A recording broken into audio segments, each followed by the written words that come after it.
Assalamualaikum warahmatullahi wabarakatuh. Selamat pagi, salam sejahtera untuk kita semua.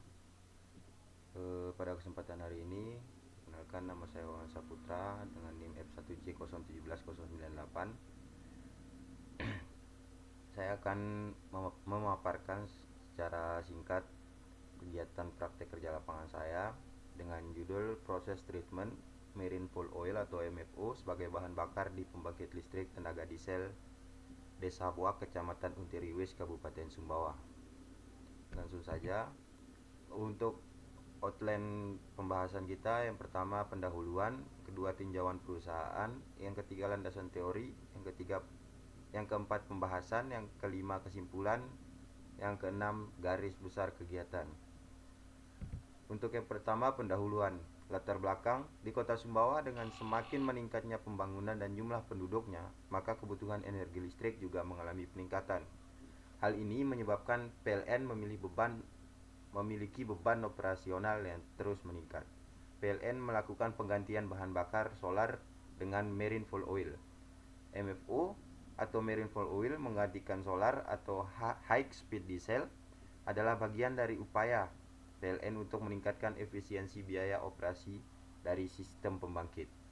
Rumusan masalah yang pertama, bagaimana proses pengolahan MFO atau marine fuel oil pada separator sebagai bahan bakar di pembangkit listrik tenaga diesel Boak. Bagaimanakah sistem suplai bahan bakar ke mesin? Berikut adalah gambaran atau foto yang bisa saya ambil di pembangkit listrik tenaga diesel Boak, Kecamatan Untiriwis, Sumbawa Besar. Yang kedua adalah tinjauan perusahaan. Profil PT Sumber Rejeki Power PLTD Boak. Jadi tempat saya PKL itu bernama PT Sumber Rejeki Power PLTD Boak. PT Sumber Rejeki Power PLTD Boak merupakan salah satu perusahaan yang bergerak dalam bidang pembangkit listrik tenaga diesel yang ada di Kecamatan Untiriwis, Kabupaten Sumbawa, Nusa Tenggara Barat, yang memiliki visi menjadi perusahaan pembangkit listrik yang handal dan efisiensi. Misi menerapkan manajemen total solution untuk meningkatkan kinerja pembangkit, dan moto bersinergi menerangi tanah Samawa. Jadi mesin-mesin atau engine-engine yang dimiliki oleh PLTD ini memiliki 3 engine.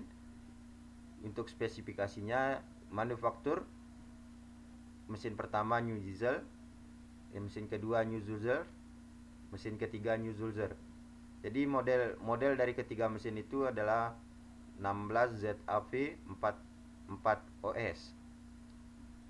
Serial numbernya 740212, 740213, dan 740214. Dan generator masing-masing mesin adalah Zell Alsom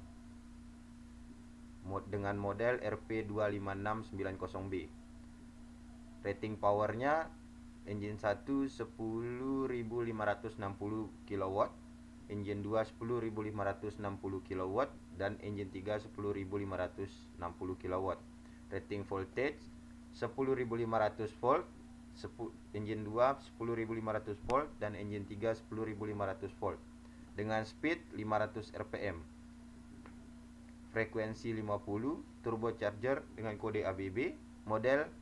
Model engine 1 VTR 45421, engine 2 VTR 45411, engine 3 VTR 45411.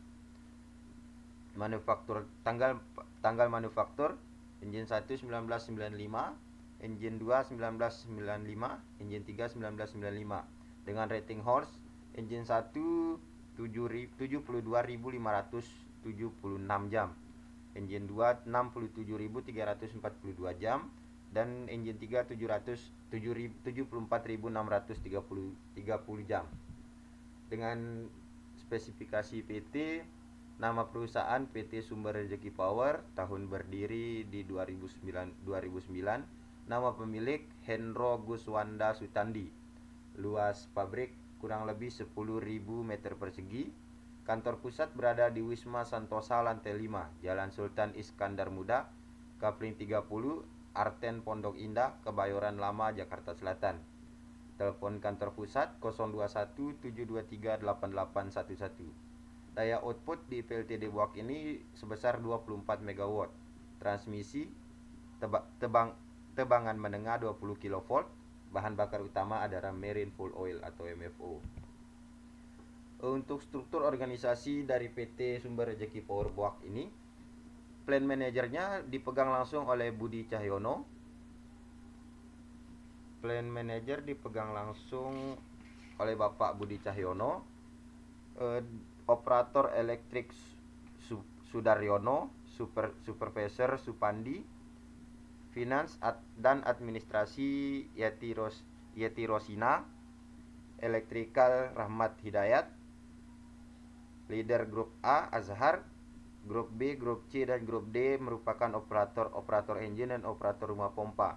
Untuk pengusahaan ada Bang Agus Dwi Cahyono, maintenance supervisor ada Budi Mulyono, aset dan logistik ada Abdul Majid, kemis dan WTP Irfan Aryansyah,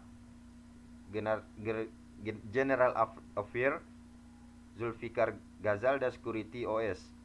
Jadi Pak Budi Cahyono ini berfungsi di sana. Beliau yang mengatur atau mengisi setiap briefing pagi apa yang akan mereka lakukan pada hari itu. Jadi perawatan ataupun operator akan briefing pagi dengan dipimpin oleh Bapak Budi Cahyono langsung. Selanjutnya landasan teori pembangkit listrik tenaga diesel. Pembangkit listrik tenaga diesel atau PLTD ialah pembangkit listrik yang menggunakan mesin diesel sebagai penggerak mula atau premier meter. Premier meter merupakan peralatan yang mempunyai fungsi menghasilkan energi mekanik yang diperlukan untuk memutar rotor generator. Mesin diesel sebagai penggerak mula PLTD berfungsi menghasilkan tenaga mekanik yang digunakan untuk memutar rotor generator. Pada mesin diesel, energi bahan bakar diubah menjadi energi mekanik dengan proses pembakaran di mesin itu sendiri. Mesin diesel termasuk mesin dengan pembakaran dalam atau disebut dengan motor bakar. Ditinjau dari cara memperoleh energi termalnya. Untuk membangkitkan listrik, sebuah generator menggunakan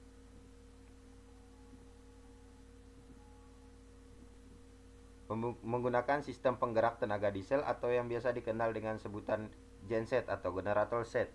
Bahan bakar pada mesin diesel dapat berupa high speed diesel atau solar maupun marine fuel oil atau MFO, di mana MFO ini perlu diolah kembali dengan separator untuk mendapatkan kekentalan atau viskositas yang sesuai dengan kebutuhan mesin. Yang selanjutnya adalah separator. Separator adalah suatu bejana bertekanan yang bersuhu tinggi yang dirancang untuk memisahkan suatu campuran fluida, gas, kondensat, dan water ke dalam fasa gas, fasa cair agar lebih fleksibel untuk proses selanjutnya. Separator memiliki macam-macam jenis, yaitu sebagai berikut. Yang pertama adalah separator tegak atau vertikal, biasanya digunakan untuk memisahkan fluida produksi yang mempunyai GLR rendah atau tidak kadar padatan tinggi. Separator ini susah dibersihkan serta mempunyai kapasitas cairan dan gas yang besar. Yang kedua ada separator datar atau horizontal. Biasanya digunakan untuk memisahkan fluida produksi yang mempunyai GLR tinggi dan cairan berbusa. Separator ini dibedakan menjadi dua jenis, yaitu single tube horizontal separator dan double tube horizontal separator. Karena bentuknya yang panjang, separator ini banyak memakan tempat dan sulit dibersihkan. Yang ketiga ada separator bulat atau aperial atau spiral. Separator jenis ini mempunyai kapasitas gas dan surk terbatas sehingga umumnya digunakan untuk memisahkan fluida produksi dengan GLR kecil sehingga sampai sedang, namun separator ini dapat bekerja pada tekanan tinggi. Untuk bagian-bagian separator, yang pertama ada primary separator section, bagian utama separator yang digunakan untuk mengumpulkan sebagian besar fluida yang masuk ke separator.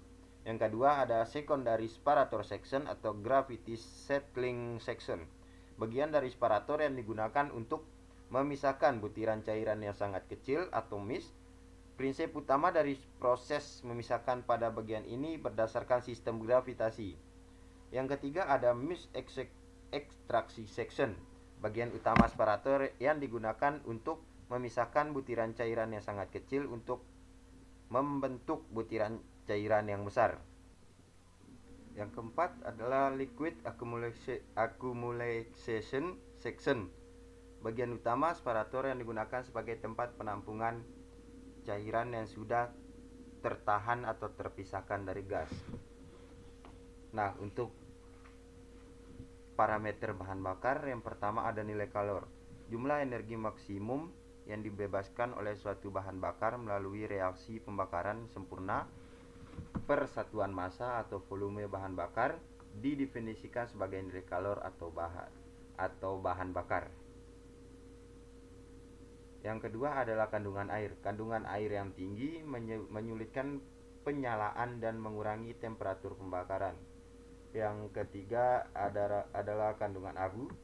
Abu merupakan residu dari bahan bakar yang tidak bisa dibakar, yang merupakan penyebab kehausan pada bahan bakar kendaraan bermotor. Hal ini tentunya menjadi masalah, sehingga tidak disarankan menggunakan bahan bakar yang mengandung abu terlalu banyak. Yang keempat adalah kandungan belerang. Diketahui bahwa kadar belerang dalam bahan bakar adalah penyebab kehausan pada bagian-bagian mesin, karena dalam proses pembakaran dengan jumlah pemasukan atau ekses udara yang besar, maka terbentuk belerang trioksida atau SO3 yang apabila bereaksi dengan minyak pelumas akan membentuk kerak yang keras, dan juga karbon yang apabila bereaksi dengan H2O akan membentuk asam belerang. Yang kelima ada massa jenis. Bahan bakar harus mengalami penguapan agar bisa tercampur dengan oksigen yang ada di udara. Sebagaimana diketahui bahwa proses penguapan ini adalah proses perubahan zat cair menjadi zat gas. Pada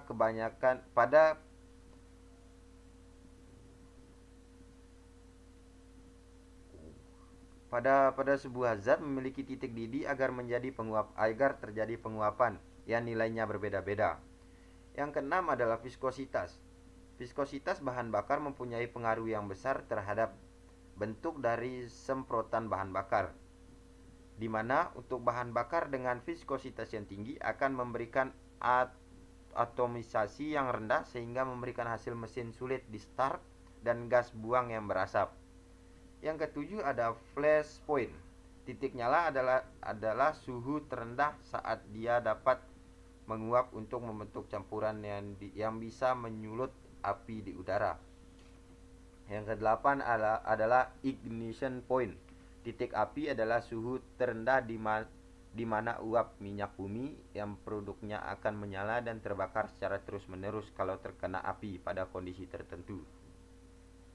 Yang selanjutnya adalah jenis-jenis bahan bakar. Yang pertama ada bahan bakar padat. Bahan bakar padat merupakan bahan bakar berbentuk padat yang kebanyakan menjadi sumber energi panas, misalnya kayu dan batu bara. Yang kedua adalah bahan bakar cair. Bahan bakar cair adalah bahan bakar yang memiliki strukturnya tidak rapat jika dibandingkan dengan bahan bakar padat. Contohnya adalah bensin, gasolin premium, minyak solar, minyak tanah, dan lain-lain. Untuk jenis bahan bakar cair, yang pertama adalah high speed diesel atau HSD, atau biasa disebut dengan solar, merupakan jenis solar yang memiliki angka performance content number 45. Bahan bakar ini umumnya digunakan oleh mesin diesel yang umum dipakai dengan sistem injeksi pompa mekanik atau injection pump dan electric injection. Yang kedua adalah marine fuel oil. Marine fuel oil adalah produk penyulingan minyak bumi di mana dihasilkan setelah residu dan sebelum aspal, yaitu minyak bakar yang bukan merupakan produk hasil distilasi tetapi hasil dari jenis residu yang berwarna hitam. Yang selanjutnya adalah marine fuel oil. Marine fuel oil ini merupakan bahan bakar minyak yang banyak digunakan untuk pembakaran langsung pada industri besar yang digunakan sebagai bahan bakar untuk steam power section. MFO sendiri merupakan bahan bakar minyak yang tidak termasuk dalam jenis destilasi, tetapi masuk ke dalam jenis residu yang lebih kental pada suhu kamar.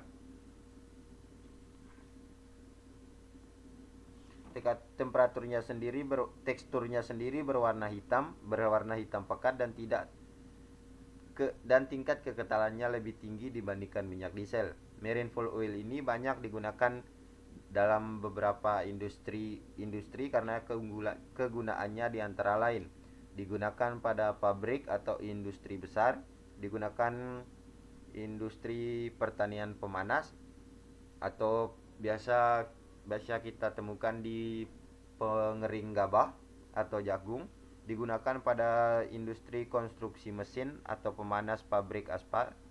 Yang keempat, digunakan pada transportasi laut atau mesin generator listrik, digunakan sebagai bahan bakar mesin diesel kapal, digunakan pada industri lain sebagai pemanas gedung di negara beriklim dingin. Yang terakhir, digunakan untuk bulldozer. Untuk spesifikasi MFO sendiri,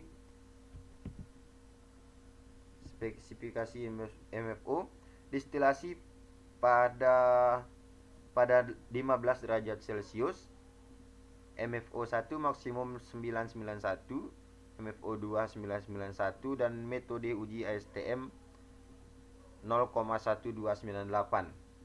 Viskositas pada suhu 30 derajat Celcius, MFO 1 maksimum 130 dan MFO 2 330 derajat Celcius, dan metode uji ASTM 0,445. Kandungan sulfur MFO 1 4,5% milimeter per meter, 5,0% milimeter per meter. Uji ASTM 0,1552 per 0,26. Untuk titik tuang maksimumnya 30 derajat Celcius, MFO 2 40 derajat Celcius, dan uji ASTM 0,97. Titik nyalanya berada di 60 derajat Celcius dan uji ASTM 0,93. Residu karbonnya ada di 16, MFO 1 dan MFO 2 ada di 20, dan uji ASTM 0,189. Untuk kandungan abunya 0,10% MFO 1 dan 0,15% untuk MFO 2. Uji ASTM-nya di 0,482. Sedimen total 0,10 di MFO 1 dan MFO 2, dan uji ASTM 0,473. Kandungan airnya 1% di MFO 1 dan MFO 2, dan uji ASTM 0,95. Untuk vanadiumnya 200 gram per kilogram di MFO 1 dan 300 mg per kilogram di MFO 2, dan uji ASTM-nya AAS. Untuk aluminium dan silikon di MFO 1 ada 80 mg per kilogram, MFO 2 80 mg per kilogram, dan uji ASTM 0,5184 per AAS. Catatan pada spesifikasi ini sesuai dengan lampiran AD1 Peraturan Dirjen Migas nomor 03/P/DM/Migas 1986 tanggal 14 April 1986. Nah, untuk pembahasan yang pertama ada proses treatment marine fuel oil. Yang pertama dari tangki storage, lalu mengalir ke settling tank. Ada settling tank 1A dan settling B. Yang pertama masuk ke separator MFO dan daily tank. Untuk tangki storage ini memiliki kapasitas 2000 meter kubik dengan temperatur biasanya berada di 20 derajat Celcius dan diarahkan ke settling. Biasanya menggunakan satu settling saja untuk Untuk pengoperasian, yang pertama biasanya di settling temperatur yang digunakan adalah 80 derajat Celcius dan dipanaskan. Pada settling itu MFO dipanaskan menggunakan TOH atau thermal oil heater. TOH ini dipanaskan menggunakan burner, dan bahan bakar burner menggunakan solar, MFO dan HSD. Dan sirkulasi TOH digunakan menggunakan pompa sirkulasi TOH. Biasanya temperatur TOH mencapai 118 derajat Celcius sampai 135 derajat Celcius. Dan dari tangki storage dipompa menggunakan pompa 28P3. Setelah dari settling dan dipanaskan di settling, MFO akan masuk ke separator. Di separator ini MFO akan diproses, dipisahkan antara gas, air, dan minyak yang dapat digunakan, serta kotoran-kotoran yang akan dibuang nantinya di pembuangan limbah. Setelah dari separator, MFO akan dialirkan ke daily tank. Daily tank yaitu penampungan MFO yang siap digunakan oleh engine. Temperatur di daily tank lebih besar atau sama dengan 60 derajat Celcius, dan MFO ini siap digunakan oleh engine nantinya. Nah, proses suplai bahan bakar ke mesin.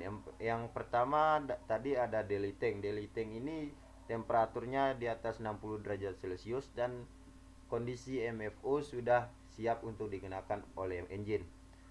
Setelah dari daily tank menggunakan pompa 28P1 dialirkan ke booster dengan temperatur di booster lebih dari 80 derajat Celcius, dipanaskan menggunakan TOH juga, dan setelah dari booster menggunakan pompa transfer MFO ke engine, dan MFO siap digunakan oleh engine. Untuk perhitungan penggunaan bahan bakar per hari dari gambar 2.2 pada laporan monitoring produksi, KWH serta pemakaian HSD dan MFO. Dengan rumus MFO awal dikurangi MFO akhir, yaitu 894.947,10 liter dikurangi 851.619,80 liter menghasilkan 43.327.000,30 liter. Jadi konsumsi bahan bakar engine untuk per hari yaitu 43.327,30 liter. Jadi kesimpulan yang dapat diambil dari penyampaian saya tadi, yang pertama, pada separator terjadi rotasi atau putaran dengan gaya sentrifugal yang menyebabkan air dan kotoran-kotoran selain MFO akan terlempar ke pinggir dan keluar melalui nozzle lalu masuk ke sludge tank atau tangki limbah. Yang kedua adalah bahan bakar MFO yang terdapat pada storage tank akan dipompa menuju settling tank. Pada settling tank, bahan bakar MFO siap disaring dan diturunkan kandungan air yang berlebih. Bahan bakar yang terdapat pada settling tank akan dipompa menuju separator untuk proses pemisahan kandungan air dan terdapat pada bahan bakar MFO. Pemakaian bahan bakar yang disuplai ke mesin sebesar 43.327,30 liter. Nah, untuk garis besar kegiatan untuk minggu pertama ada pengenalan lingkungan PLTD Boak, dan saya mulai PKL dari tanggal 16 Maret 2021 dan berakhir pada tanggal 15 April 2031, tepatnya 1 bulan saya PKL di PLTD Boak. Untuk minggu pertama, pengenalan lingkungan PLTD, pemeliharaan dan mempelajari sistem kerja CAC. Kebetulan pada minggu pertama, minggu kedua, dan minggu ketiga saya fokuskan ke proses maintenance pada engine 3, dikarenakan pada saat saya masuk PKL berpasan dengan kegiatan maintenance pada engine 3, jadi saya fokuskan ke situ. Dan kebetulan plan manager dari PT Sumber Rezeki Power ini menugaskan saya di situ untuk mengikuti kegiatan dari para teknisi maintenance pada PT. Yang ketiga, penggantian injektor, penggantian silinder head, dan pembersihan silinder head. Yang untuk minggu kedua, pembersihan silinder head, saluran hisap turbo, penggantian silinder head, pembersihan saluran kondensat dan pengecekan kebocoran silinder head, membersihkan silinder head dan pegas valve silinder head, mempelajari sistem kerja pompa oli engine, membersihkan turbo engine. Untuk minggu ketiga,